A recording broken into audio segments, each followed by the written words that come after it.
Bapak Ibu sekalian, waktu sholat tiba ditandai dengan satu kalimat yang diperdengarkan pada kita semua, yang langsung tuntunannya secara tauqifi disampaikan pada Rasulullah dan diperdengarkan kepada kita semua yang masih punya pendengaran. Ya. Nah, lafaz ini yang memberikan peringatan kepada kita bahwa waktu sholat telah tiba, itu disebut dengan azan. Azan. Tidak mungkin Anda sudah istighfar, kemudian berdoa, tiba-tiba sholat saja misalnya. Belum tiba waktunya. Ya. Sifat sholat Nabi diawali dengan pertanda menunggu dulu waktu sholat tiba. Ya. Jadi kalau Anda sudah selesai menunaikan ibadah-ibadah tadi, ya, maka simak waktu untuk sekejap menunggu adzan. Ya. Penanda waktu sholat telah tiba. Disebut apa? Tiba. Jadi apa yang dimaksud dengan adzan? Adzan artinya apa?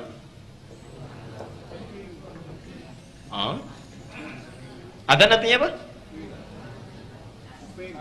Baik. Sekali lagi, adzan artinya apa? Oh, maaf. Baik. Kalau secara bahasa, ya, kalau Anda buka kitab fikih, selalu ada dua pengertian. Misal, salat artinya apa? Selalu as-salatu lughatan, secara bahasa, etimologi. Ya. Baru yang kedua terminologi, istilahan. Adzan secara bahasa itu artinya telinga. Telinga. Dari kata udhun. Seakar dengan kata udhun.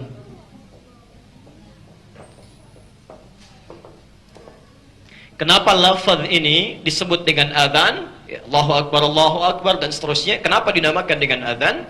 Seakan-akan memberikan isyarat bahwa panggilan solat ini yang menunjukkan waktu solat tiba itu pasti akan didengar oleh orang yang masih punya pendengaran, ya, punya telinga, ya, punya pendengaran. Dan Masya Allah, menurut penelitian, satu-satunya lafaz di muka bumi ini yang terus didengar oleh telinga itu adzan. 24 jam tidak selesai, terus berputar. Ya. Coba antum lihat deh, ya, sekitaran Bekasi ini saja. Galaksi selesai adzan, tiba-tiba bergeser ke Jakapermai. Jakapermai selesai adzan, geser lagi ke sana, ke Perumnas, kemudian ke Kayu Ringin, kemudian ke Bintara, terus. Allah, 24 jam tidak selesai. Ya, Mesir selesai, pindah ke Libya, Libya selesai, pindah ke Tunisia, Tunis selesai ke Maroko, Maroko selesai ke Aljazair, geser sedikit dari Italia, Prancis, Spanyol, 24 jam. Kalau lafaz ini tidak berasal dari petunjuk Allah, hanya rekayasa manusia saja, tidak akan pernah terngiang-ngiang sampai dengan saat ini. Ya, mustahil itu, mustahil. Adzan. Secara fikih, adzan itu adalah satu isyarat atau panggilan yang menunjukkan tibanya waktu sholat. Jadi kalau Anda misalnya sudah mendengar suara adzan, sudah ditangkap, didengar oleh telinga kita, itu menunjukkan waktu sholat telah tiba. Pelan. Baik. Sekarang pertanyaannya, apa sunnahnya? Apa sunnahnya? Nah, sifat sholat Nabi dalam sholat subuhnya dimulai dari sini. Ya. Saat azan mulai berkumandang, beliau, Masya Allah, seorang Nabi, Rasul, dijamin masuk surga. Jadi tuntunan, surga tingkat paling tinggi. Masih meluangkan waktunya sejenak untuk mendengarkan, meresapi, dan menjawab seruan azan. Ini sunnah yang pertama. Hati-hati ya, kadang-kadang dianggap remeh, tapi ini penting. Ya. Kita bacakan hadisnya dari Abu Sa'id Al-Khudri. Ya. Nabi SAW menyampaikan, "Idza sami'tumun nida, faqulu mithla ma yaqulul muadzin." Idza sami'tumun nida, jika Anda mendengar, ya, mendengar an-nida. Ini bagus sekali ini. Bagus sekali. Di dalam Quran, panggilan adzan dan panggilan malaikat itu selalu menggunakan kata nida. Nida. Ya. Padahal panggilan, ajakan, itu bisa menggunakan kata da'a. Da'a yad'u, ya, mengajak, memanggil. Tapi di sini memilih kata nida.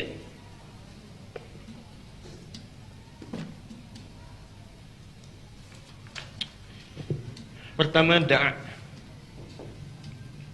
Kata panggilnya ud'u. Kedua nada yunadi. Nada yunadi. Kata panggilnya nida, nadi atau nida kata bendanya. An-nida. Pelan-pelan. Kalau Anda mendengar kalimat ini, da'a, ud'u, itu berarti panggilan yang sifatnya hanya mengajak saja. Mengajak. Isinya cuma ajakan. Misal, ayo ke masjid yuk. Ayo baca Quran yuk. Ayo olahraga yuk. Itu da'a namanya. Da'a. Quran surah ke-16 ayat 125. Ud'u ila sabili rabbika bil hikmah. Ajaklah orang yang belum paham tentang petunjuk Tuhanmu ke jalan Allah. Misal, maaf ya, ada teman yang belum senang ikut ta'lim, Anda ingin ajak, ya, Anda ingin ajak. Maka kata Quran, ajak dia, panggil dia, tapi jangan sembarangan panggilnya, bil hikmah, dengan cara yang bijak. Ya. Kata-kata yang enak didengar, kalimat yang menyenangkan, itu da'a. Jadi sifatnya masih umum. Tapi kalau tersebut kalimat nida, ya, dan diserap ke dalam bahasa Indonesia menjadi nada, ya, tidak disebutkan dalam bahasa Arab kecuali untuk menunjuk pada panggilan yang sifatnya sangat lembut, isinya sangat dalam, dan penuh dengan manfaat. Masya Allah. Pelan-pelan. Tidak disebutkan kecuali panggilan yang menunjukkan pada kelembutan, lembut, ya. Isinya sangat dalam, ya. Penuh dengan kedalaman hikmah, dan kandungannya sangat bermanfaat. Pelan-pelan. Karena itu setiap panggilan di Quran, misal panggilan salat Jumat, ya, panggilan salat Jumat, Quran surah 62 ayat yang ke-9, sebelah kanan paling atas, ya ayyuhalladzina amanu idza nudiya lis-salati min yaumil jum'ah, pakai nida. Ya. Panggilan malaikat, ya, kepada hambanya untuk mengatakan beriman, ya. Yunadi Ali Imran dari ayat 190-nya, ya. Ayat 191-nya, alladzina yadhkurunallaha qiyaman wa qu'udan wa 'ala wa yatafakkaruna fi khalqis samawati wal ard rabbana ma khalaqta hadza batila subhanaka faqina. 192-nya, rabbana innaka man tudkhilin nar faqad akhzaita wa ma min. Seterusnya, rabbana innana sami'na munadiyan yunadi an aminu bi rabbikum Allah. Panggilan iman itu menggunakan kalimat nada nida, seakan-akan memberi pesan kalau Anda ingin mengajak kepada iman atau hanya sekedar azan, mengumandangkan azan, maka kumandangkan dengan penuh kelembutan. Ya. Jangan sambil marah-marah. Ajak orang beriman sambil marah-marah. Malaikat aja nggak marah, masa kita bukan malaikat marah? Ya, jangan marah-marah. Kenapa mesti marah-marah? Ya. Malaikat diperintahkan memberikan petunjuk dengan kelembutan. Masa kita bukan malaikat mencela orang? Nggak perlu mencela. Baik. Nah, yang paling menarik, perhatikan di dalam kalimat azan ini, kenapa disebutkan dengan nida? Kata Nabi, idza sami'tumun nida, seakan-akan Nabi bukan menekankan panggilannya. Nabi menekankan dalam kalimat-kalimatnya ada kedalaman makna yang patut engkau renungkan. Ada manfaat yang bisa engkau dapatkan pahalanya. Karena itu kalau Anda ingin mendapatkannya, kata Rasulullah, perhatikan kalimatnya. Perhatikan kalimatnya. Faqulu mithla ma yaqulul muadzin. Setiap muadzin mengumandangkan kalimat azan, selesai dia mengucapkan kalimatnya, maka Anda langsung ikuti. Ya, jelas? Tuh. Allahu Akbar, Allahu Akbar. Kalimat diucapkan, Allahu Akbar. Kita praktekkan, diulang 2 kali.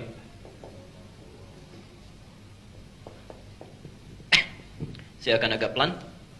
Perhatikan, rumusnya kata Nabi, fayaqulu mithla ma yaqulul muadzin. Setelah muadzin mengatakan satu kalimat, kemudian kita ulang. Di sunnah Nabinya bukan ngobrol, bukan diskusi.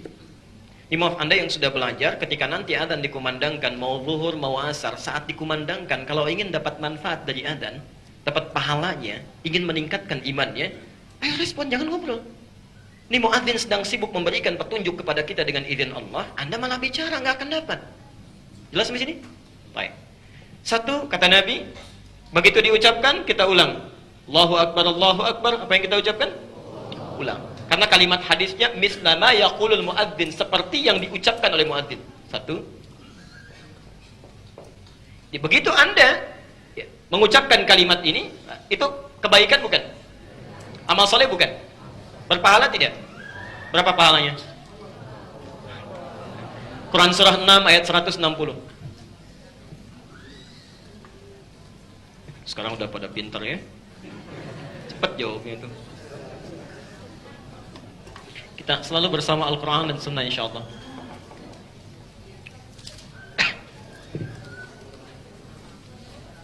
Ada? Quran surah 6 ayat 160. Man jaa bil hasanati falahu asyru amthaliha. Falahu asyru amthaliha. Ada ayat ini? Baik. Perhatikan, siapa yang mendatangkan, melakukan satu kebaikan, dia akan dapat 10 pahala yang semisalnya. 10 pahala. Quran surah 6 ayat 160. Jadi ketika muadzin mengatakan Allahu Akbar, lalu Anda ucapkan Allahu Akbar, Masya Allah, Anda dapat 10 poin. Ya. Jadi kalau Anda misalnya diperdengarkan, Allah ingin kasih pahala nih, sudah Allah siapkan, begitu mau diberikan Allahu Akbar, Anda ngobrol. Misal, kok telepon kemarin belum dibalas? Misal. Itu Anda sedang kehilangan 10 pahala. Ya. Karena ketika muadzin mengatakan asyhadu an la ilaha illallah, kesempatan yang tadi sudah hilang. Ya. Jadi ada orang mau diberikan pahala, dia nggak mau. Maka dari itu kata Nabi, kalau Anda ingin mendapatkan manfaatnya, begitu diucapkan Allahu Akbar, 10 sudah diberikan. Mau tidak? Ada orang yang tidak mau. Jangan ikut-ikutan. Ya. Baik, itu bagi orang yang menjawab. Bagi muadzinnya berapa? Yang azannya berapa pahalanya? Masya Allah.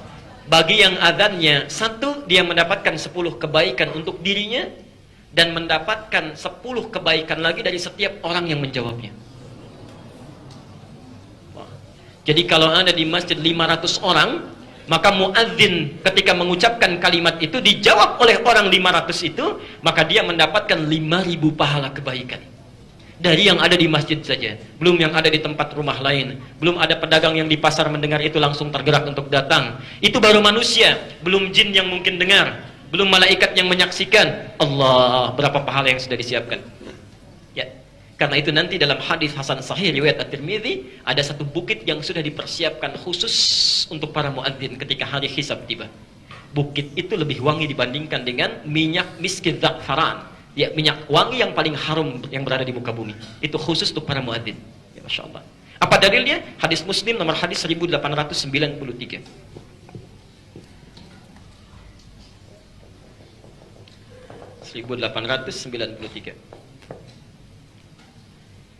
Man dalla ala khairin falahu ajruhu mithla ajri fa'ilihi min ghairi an yankusa min ajrihi syai'.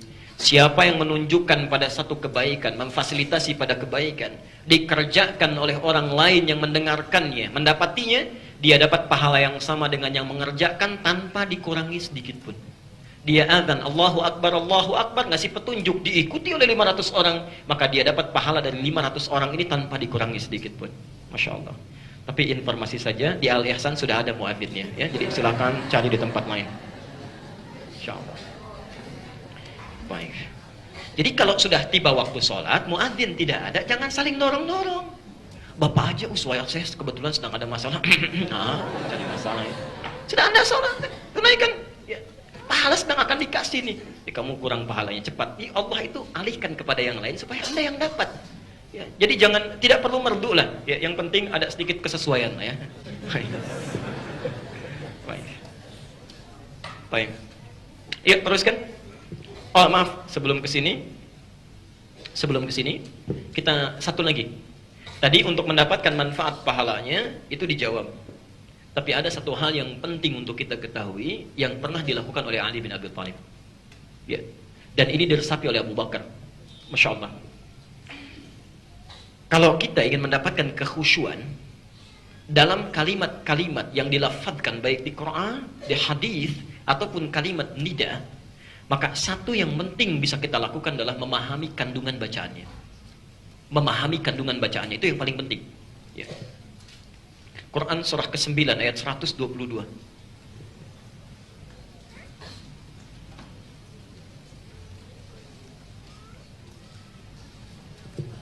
Saya seringkali ungkapkan ini, jadi untuk menegaskan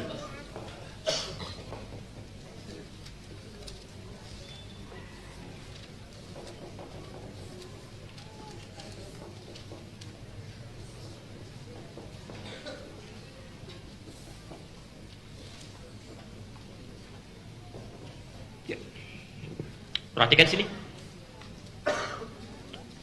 Segala yang terkait dengan agama kita, dengan din, ya, apapun yang Anda pelajari, kalau terkait dengan agama, misal, belajar Quran terkait dengan din, belajar hadis terkait dengan din, belajar fiqih terkait dengan din, macam-macam. Ya. Semua urusan yang terkait dengan agama, ya, berita Qurannya, perhatikan, lihat tafaqahu fid din, itu mesti dipelajari dengan fiqih, sampai paham. Tafakuh itu dari kata fikih, artinya paham, mengerti. Ya. Jadi ada isyarat di ayat ini, wa ma kana al-mu'minun liyanfiru kaffah, wa ma kana al-mu'minuna liyanfiru kaffah, falawla nafara min kulli firqatin minhum ta'ifatun liyatafaqahu fid din. Kalimatnya fikih. Ya. Di tafaqquh asalnya dari kata fikih, artinya paham, mengerti. Perhatikan, singkat, ada isyarat di Quran, kalau Anda ingin belajar dengan baik tentang agama, khusyuk ditunaikannya, maka jangan sekedar hanya numpang informasi, tapi pastikan yang Anda pelajari sampai paham, mengerti. Misal, mau sholat, belajar tentang sholat, maka jangan cukupkan pada tahu bacaannya saja, sampai pahami di balik bacaan yang diungkapkan. Sehingga ketika Anda sholat, paham dengan bacaannya, itu membantu kekhusyuan kita. Ya. Coba cek deh. Mohon saya tidak bosan-bosan sampai dengan hari ini. Mohon maaf kalau bahasanya kurang menyenangkan. Anda sampai sholat terakhir tadi yang duha, dari mulai sholat pertama kali, berapa persen bacaan sholat yang dipahami? Ya bagaimana sholatnya bisa khusyuk kalau tidak mengerti yang diucapkan? Ya kita sujud, bukan kita. Anda sujud misalnya, ya tapi saat diucapkan, tapi tidak ngerti yang dibacakan. Ruku nggak paham yang disampaikan, bagaimana bisa khusyuk sholatnya? Ya, tidak mudah. Karena itu dalam setiap ilmu-ilmu agama pasti bahasanya fikih. Ada buku tentang sholat, pelajarannya disebut fikih sholat. Zakat, fikih zakat. Haji, fikih haji. Nah, sekarang perhatikan. Fikih itu paham. Kalau Anda ingin berusaha keras untuk paham, itu bahasanya menjadi tafaqquh, tambah tak di ujungnya. Dalam qafnya ditasydidkan. Tafaqquh, berusaha keras untuk memahami. Jadi maksudnya, setiap Anda belajar ketentuan tentang hal terkait dengan din kita, usahakan sampai paham. Termasuk saat mendengar lafaz adzan. Kalau cuma ingin dapat 10 kebaikan, setiap diikuti kalimatnya, cukup, nggak paham pun nggak apa-apa. Allahu Akbar, Allahu Akbar, Allahu Akbar, Allahu Akbar, 10 kebaikan. Syahadu an la ilaha illallah, 10 kebaikan. Tapi kalau Anda ingin dapat lebih daripada itu, pahami artinya. Ali bin Abi Thalib, ketika mendengar kalimat adzan dikumandangkan, sampai bergetar. Ditanya kenapa? Kata beliau, sudah tiba panggilan Allah yang kalau diperdengarkan pada bumi dan gunung-gunung mereka akan gemetar, bahkan mungkin bisa hancur. Sedangkan saya manusia yang sangat zalim dan lemah, kita dengan gunung, kita dengan gunung dibandingkan gunung lebih keras mana? Lebih keras mana? Saya ulangi. Sekali lagi, lebih keras mana? Kalau tidak percaya, pergi ke gunung, pukulkan tangan kita tuh. Ya, kalau gunung yang sakit berarti kita lebih keras.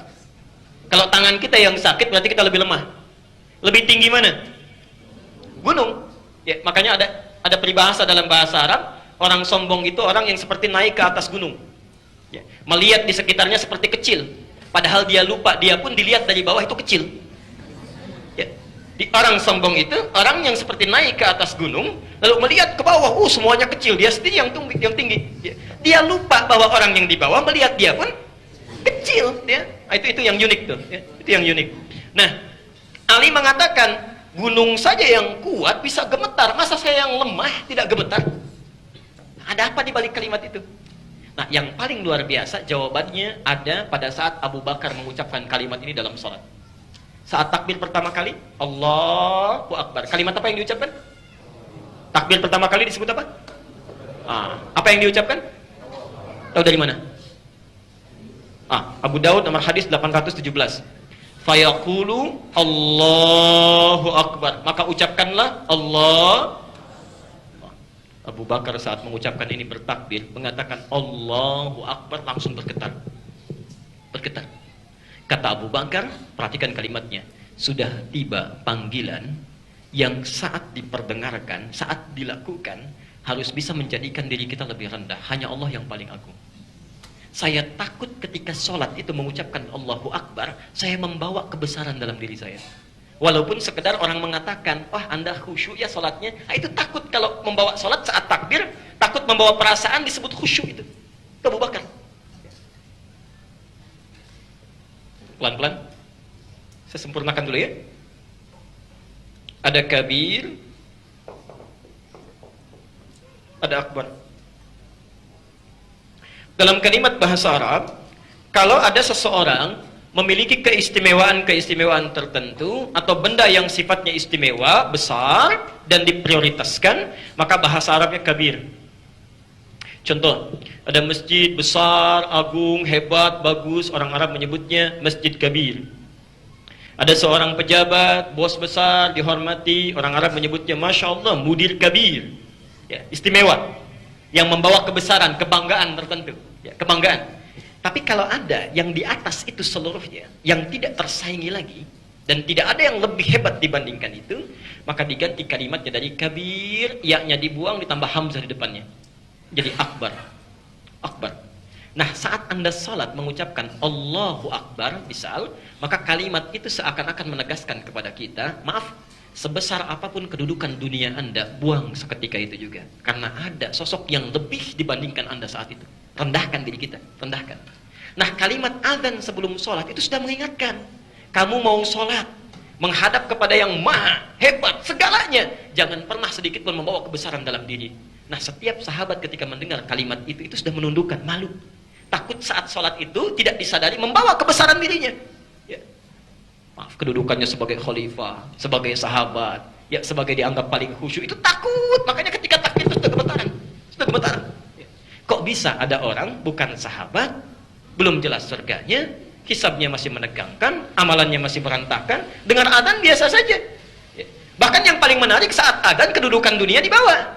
Ya. Allahu Akbar, itu peringatan, tundukkan semuanya, kamu akan jadi hamba. Pengumuman berlangsung, Bapak mohon maaf Pak, saf pertama digeser karena ada rombongan gubernur mau datang. Itu sudah salah, sudah salah. Karena kalimat itu menepikan segala gelar yang dibawa, termasuk saat Anda sholat. Maka dari itu coba cek ketika adzan dikumandangkan Allahu Akbar, apakah seketika Anda masih mengagungkan dunia yang sedang Anda nikmati saat ini? Jangan-jangan saking kabirnya kendaraan Anda lupa menggunakannya untuk ibadah. Saking kabirnya kedudukan Anda lupa untuk menunaikan hak-hak Allah yang belum pernah dikerjakan. Saking banyaknya harta benda dianggap besar sampai lupa menjadikan hak-hak Allah yang lain tertinggalkan. Maka kalimat Allahu Akbar mengingatkan, hei kamu itu akan meninggal, yang lain itu kecil, gak akan dibawa pulang. Sampai hari ini sudah sebesar apa amalmu yang akan dibawa menghadap kepada Allah yang Maha Akbar. Termasuk saat Anda datang ke sini. Ya. Jelas di sini? Oke.